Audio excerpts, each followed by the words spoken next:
आज हम डिस्कस करेंगे एक बहुत ही इम्पॉर्टेंट टॉपिक, रीवैल्यूएशन अकाउंट। देखिए, रीवैल्यूएशन अकाउंट जिसका दूसरा नाम है profit and loss adjustment account, ये आज हम डिस्कस करेंगे पार्टनरशिप फर्म में, यानी अकाउंटिंग ऑफ पार्टनरशिप में। देखिए, 4 चैप्टर पार्टनरशिप में आपके इस अकाउंट से रिलेटेड है।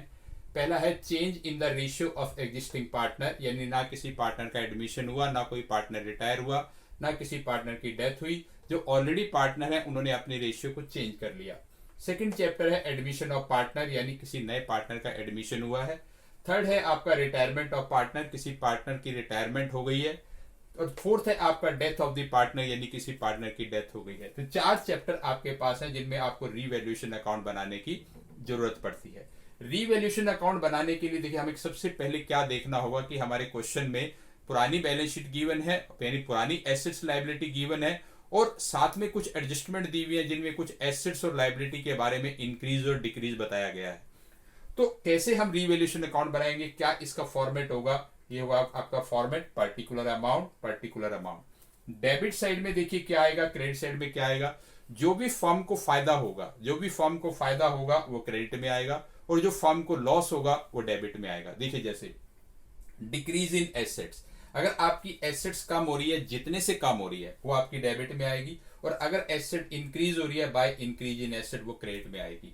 डेबिट में आपका इंक्रीज इन लायबिलिटी, अगर आपकी लायबिलिटी बढ़ रही है वो यहाँ पे आएगी। फिर डेबिट में टू अनरिकॉर्डेड लायबिलिटी, यानी कोई अनरिकॉर्डेड लायबिलिटी मिल जाती है, पहले से रिकॉर्ड नहीं है बैलेंस शीट में, अब एडजस्टमेंट में गिवन है, वो यहाँ पे आ जाएगी।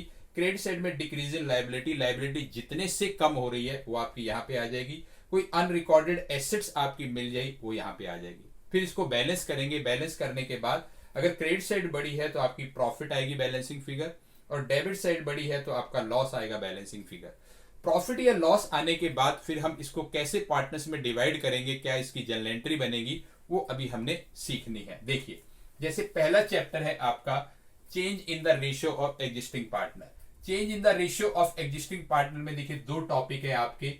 पहला टॉपिक है when they want to show the revised और अल्टर्ड वैल्यू, यानी वो अल्टर्ड वैल्यू रिवाइज वैल्यू को शो करना चाहते हैं, अल्टर्ड वैल्यू को दिखाना चाहते हैं, शो करना चाहते हैं। तो उस केस में अगर प्रॉफिट आता है, अगर प्रॉफिट है आपका, तो एंट्री बनेगी revaluation account debit to old partner capital account, और इसको बांटेंगे ओल्ड रेशियो में।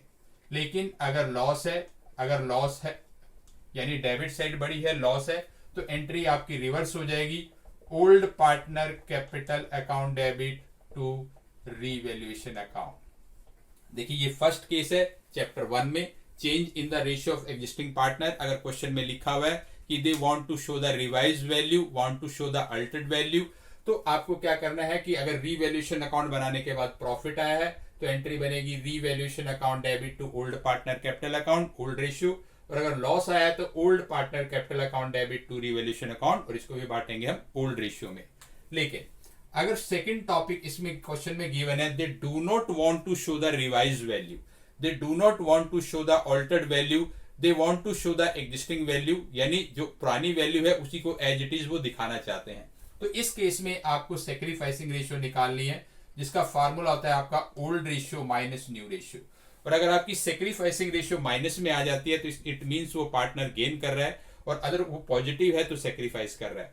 फिर आपने देखना है कि अगर प्रॉफिट है क्वेश्चन में, अगर क्वेश्चन में प्रॉफिट है तो आपकी एंट्री बनेगी gaining partner capital account debit to sacrificing partner capital account. जो पार्टनर गेन करेगा वो डेबिट होगा, और जो सेक्रीफाइस करेगा वो क्रेडिट होगा। वो अपने गेनिंग शेयर से, प्रॉफिट में से उसका गेनिंग शेयर निकाल लेंगे, प्रॉफिट में से उसका सेक्रीफाइसिंग शेयर निकाल लेंगे। और अगर लॉस है, अगर क्वेश्चन में लॉस है तो एंट्री रिवर्स हो जाएगी, sacrificing partner capital account debit to gaining partner capital account. यानी अगर क्वेश्चन में लॉस है तो एंट्री बनेगी सेक्रीफाइसिंग पार्टनर को डेबिट करेंगे, उनकी सेक्रीफाइसिंग जितनी रेशियो है लॉस में से वो मल्टीप्लाई होके आ जाएगा, और to gaining partner capital account. तो ये तो था आपका पहला chapter, change in the ratio of existing partner.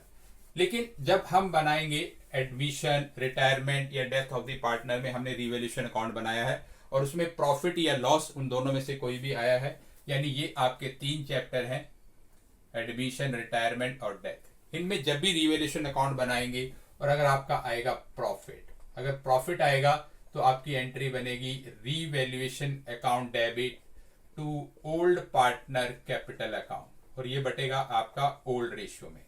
और अगर आया आपका लॉस तो एंट्री हो जाएगी रिवर्स, यानी old partner capital account debit to revaluation account, और इसको भी बांटेंगे हम ओल्ड रेशियो में। ओल्ड पार्टनर से मतलब है कि जो बैलेंस शीट में, पुरानी बैलेंस शीट में जितने भी पार्टनर गिवन होंगे वो आपके ओल्ड पार्टनर है, तो यानी ये रीवैल्यूएशन अकाउंट बनाएंगे। अगर रीवैल्यूएशन अकाउंट की ही जर्नल एंट्री बनाने को आती है, जैसे डिक्रीज इन एसेट्स की जर्नल एंट्री बनाने को आ जाए, तो revaluation account debit to decrease in assets, revaluation account debit to increase in liability, revaluation account debit to unrecorded liability. अगर इस साइड की एंट्री आती है तो increase in assets account debit to revaluation account, decrease in liability account debit to revaluation account, unrecorded assets account debit to revaluation account. और profit loss की क्या entry होती है वो हमने अच्छे से चारों चैप्टर्स में हमने बड़े अच्छे से यहाँ पे आपको क्लियर किया है।